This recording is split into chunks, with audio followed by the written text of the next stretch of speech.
मूसा ने परमेश्वर का वचन जब मूसा के पास आता है तो मूसा इजराइलों से एक बात कहता है जो हम व्यवस्था विवरण 31 अध्याय उसके एक पद में देखते हैं। 31:1 में वचन कहता है कि मूसा ने जाकर ये बातें सब इजराइलियों को सुनाई और उसने उनसे यह भी कहा, आज मैं 120 वर्ष का हूं और अब मैं चल फिर नहीं सकता, क्योंकि यहोवा ने मुझसे कहा है कि तू इस यरदन पार जाने ना पाएगा।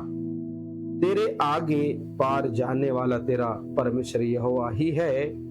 वह उन जातियों को तेरे सामने से नष्ट करेगा और तू उनके देश का अधिकारी होगा।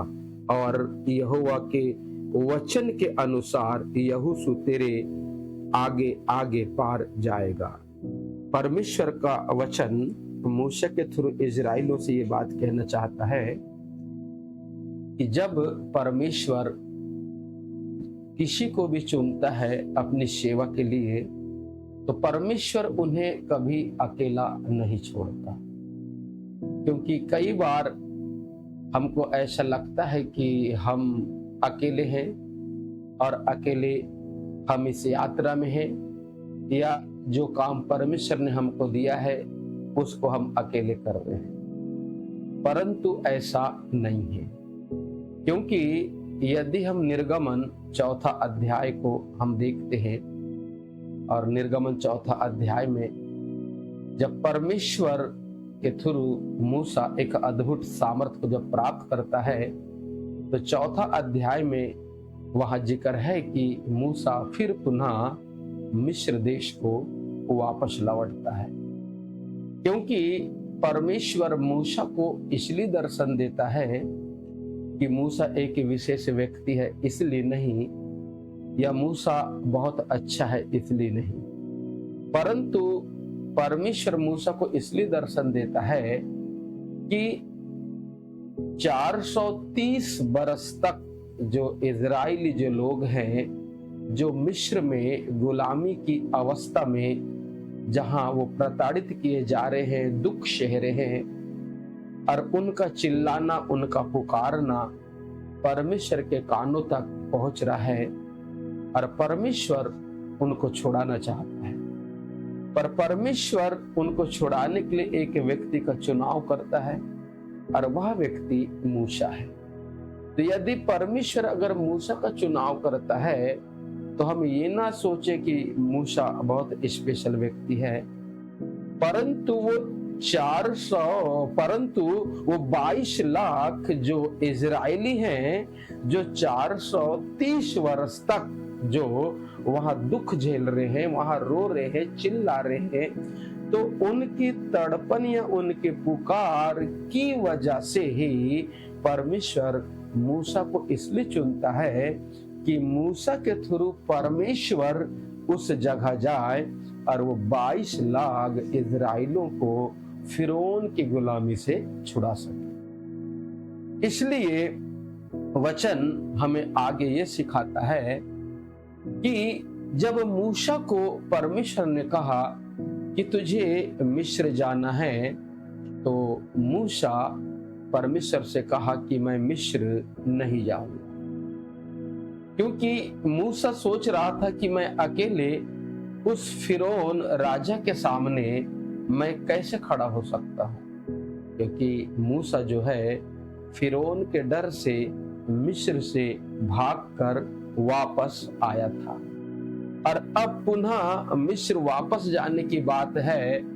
तो मूसा सोचा मैं यदि वहां जाऊंगा वापस तो मैं वहां जिंदा तो नहीं रह पाऊंगा, इसलिए मैं मिस्र जाना नहीं चाहता। तब परमेश्वर ने एक अद्भुत काम मूसा के साथ करता है, और जिस लाठी से मूसा भेड़ और बकरी को चराता है, उसी लाठी के थ्रू परमेश्वर मूसा के साथ मिस्र देश में जाता है। कहने का अर्थ ये है कि परमेश्वर हमें अकेले कहीं भी नहीं भेजता। इसलिए आज जितने भी भाई और बहन जो लोग हैं, जो प्रभु की सेवकाई कर रहे हैं, चाहे वो छोटे पैमाने में हो, चाहे वो बड़े पैमाने में हो, इसका मतलब ये है कि उस सेवकाई में, उस जगह में वो अकेले नहीं है, क्योंकि उस सेवकाई में, उस जगह में वो परमेश्वर उनके साथ है, जिसने उनको चुना है, और जो उनको भेज रहा है वही परमेश्वर उनके साथ आगे चल रहा है। इसलिए हमें कभी भी निराश या चिंता हमें नहीं करना चाहिए कि सेवकाई क्षेत्र में हम अकेले हैं और हमारे साथ कोई नहीं है। ऐसा करके कभी भी हमको ये सोचना नहीं चाहिए, क्योंकि जो परमेश्वर हमको चुना है उसने अपने वचन में स्पष्ट रीति से कहा है कि मैं तुझे कभी अकेला नहीं छोड़ूंगा। यदि उसने कहा कि मैं तुझे कभी अकेला नहीं छोड़ूंगा, तो वचन हमें एक बात को बताता है कि प्रभु ने कहा, आकाश और पृथ्वी ये दोनों टल जाएंगे, परंतु मेरे वचन का एक बिंदु भी टल नहीं सकता। इसका मतलब ये है कि परमेश्वर ने बोला कि मैं तुमको कभी नहीं छोड़ूंगा, तो 100%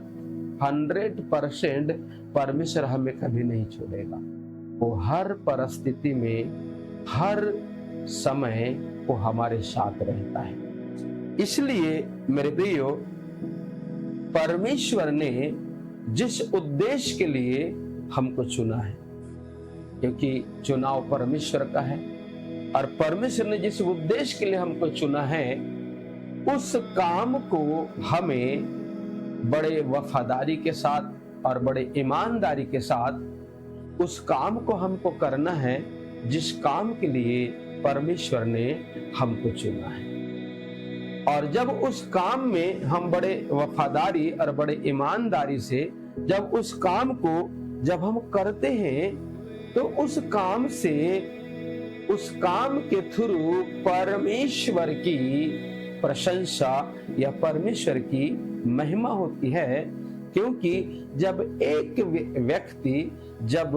मसीह के पास आने के बाद, जब मसीह यीशु की योजना या उसके इच्छा के अनुसार जब वह व्यक्ति उस काम के या उस सेवकाई को जब वो करना शुरू कर देता है, तो वहां पर परमेश्वर प्रभु यीशु की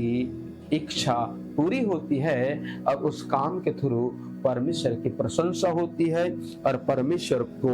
महिमा मिलता है। इसलिए हमें उस काम को बगैर थके या बगैर किसी प्रकार का क्वेश्चन किए, क्योंकि कई बार ऐसा होता है कि यदि परमेश्वर ने अगर किसी को अगर चर्च की देखरेख के लिए चुना है, तो वह व्यक्ति सोचता है कि अरे चर्च का देखरेख करना मतलब ये तो बहुत छोटा काम है, और ये काम के चलते मेरी क्या उन्नति होगी, या इस काम के चलते मतलब लोग मेरा क्या सुनेंगे। ऐसा करके कई बार ऐसा होता है कि उस काम से हट जाते हैं, परंतु उस काम से हमको हटना नहीं है, क्योंकि चर्च का देखरेख करना ये भी परमेश्वर की ओर से है, वर्शिप करना ये भी परमेश्वर की ओर से है, विजिट करना ये भी परमेश्वर की ओर से है, और ट्रैक्स बांटना ये भी परमेश्वर की ओर से है। मतलब परमेश्वर आपको ट्रैक्स बांटने के लिए भी चुना है, विजिट करने के लिए चुना है,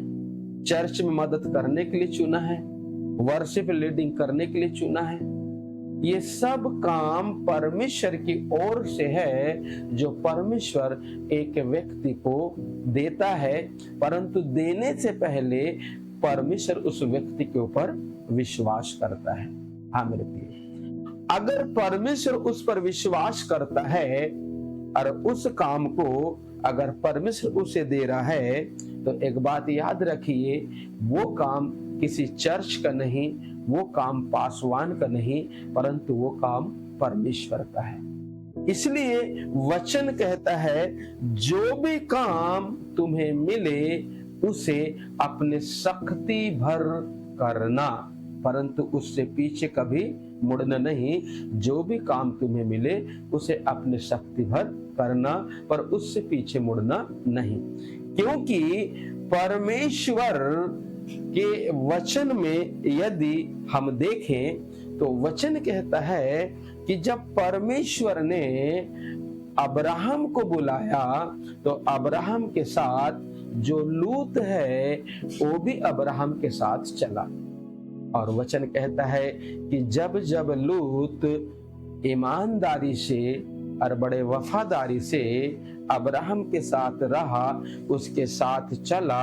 और अब्राहम के निर्देश के अनुसार जब जब लूत उस काम को बड़े चौकसी से करना आरंभ किया, तब हम देखते हैं कि अब्राहम के साथ साथ लूत भी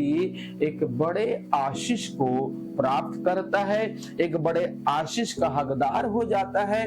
पर जब आगे बढ़ते हैं और जब लूत उस काम से हट जाता है, मतलब अब्राहम के साथ चलना छोड़ देता है, तब आगे जब हम चलते हैं तब देखते हैं कि जितनी भी आशीष जो लूत को मिली थी, पता चला कुछ दिनों के बाद वो तमाम आशीष सदोम और गमोरा में उस आग में जल के राख हो जाता है। और यहाँ तक जो पत्नी लूत की थी वो भी नमक का खंभा बन जाती है। इसलिए मेरे प्रियो, एक बात हमको याद ये रखना है कि यदि एक कलीसिया में अगर 100 लोग हैं तो परमेश्वर ने उन 100 लोगों को वहां किसी न किसी काम के लिए चुना है। इसलिए अगर एक व्यक्ति चर्च की सफाई कर रहा है तो दूसरा ये ना सोचे कि ये मेरा काम नहीं है, क्योंकि अगर एक चर्च में 100 लोग हो तो 100 लोगों को ही प्रभु ने किसी न किसी काम के लिए चुना है। और जब आप उस काम को करते हैं तो आप चर्च के काम को नहीं करते, पासवान के काम को नहीं करते, परंतु प्रभु यीशु ने जिस काम के लिए आपको चुना है आप उस काम को करते हो। और जब उस काम को जब आप करते हो तो आपके उस काम के चलते परमेश्वर की महिमा होती, उसकी प्रशंसा होती है। इसलिए मेरे प्रियो, जो भी काम आपको परमेश्वर की ओर से मिला है उस काम को बगैर कुड़कुड़ाए हमें उस काम को करना है, क्योंकि परमेश्वर की यही इच्छा या यही योजना हर उस विश्वासी के प्रति है जिसको प्रभु यीशु ने दाम देकर मोल खरीदा है। इसलिए मेरे प्रियो, आज हम में से हर एक विश्वासी को ये समझना है कि ये प्रभु यीशु का काम है, और प्रत्येक विश्वासी बड़े वफादारी के साथ और ईमानदारी के साथ उस काम को करे, जिसके चलते परमेश्वर जिस आशीष की बात करता है, जिस चंगाई की बात करता है, जिस छुटकारा की बात करता है, आप उस आशीष और उस चंगाई और उस छुटकारा को उस वक्त पाओगे जब आप उस काम के प्रति ईमानदार रहोगे, तब उस आशीष को और चंगाई को आप पा सकते हो। प्रभु, मैं आपको धन्यवाद देता हूं इस समय के लिए, और जितने भी लोग प्रभु इस वीडियो को सुनेंगे यीशु मसीह, मैं उनके लिए विशेष प्रार्थना करता हूं कि पिता, दुष्ट या शैतान किसी भी प्रकार से इनके मन में ऐसे विचार को ना डाले कि ये काम मेरा नहीं, ये काम तो चर्च का है, ये काम तो पासवान का है, ये काम मेरा नहीं। ऐसा करके दुष्ट किसी भी विश्वासी के अंदर इस विचार को न डाल सके, परंतु तमाम उन अंधकार की आत्माओं को, दुष्ट को, श्रापित शक्तियों को मसीह यीशु के सामर्थ्य नाम में मरकुस 16:17 के अनुसार प्रत्येक के मन और विचार से मसीह यीशु के नाम से इस वक्त में निकलने का आदेश देता हूं। ऐ श्रापित शक्ति, श्रापित आत्मा प्रत्येक को छोड़ और यीशु के नाम से बाहर चले जा। हर एक प्रकार की बीमारी को, कैंसर को, टीबी को, लकवा को, मुरियाद को, बीपी को, शुगर को, हर एक प्रकार की बीमारी को आज मसीह यीशु के सामर्थ्य नाम में मरकुस 16:17 के अनुसार हर एक के जीवन से यीशु के नाम से निकलने का आदेश देता हूं। पिता परमेश्वर, हर एक व्यक्ति को छूना प्रभु, और छूकर हील करना। जितने भी लोग प्रभु इस वचन को सुनते हैं, इस वचन को सुनते सुनते वो मसीह यीशु के नाम से चंगाई को प्राप्त करें, मसीह यीशु के नाम से आशीष को प्राप्त करें। ऐसे यीशु मैं आपसे घोषणा कर देता हूं। महिमा से भरे, तेज से भरे परमेश्वर, पुत्र यीशु, पवित्र आत्मा, आपने ऐसा कर दिया है। हम आपको धन्यवाद देते हैं, यीशु के नाम से मांगते हैं, आमीन। आप इसे सब्सक्राइब करिएगा, लाइक करिए।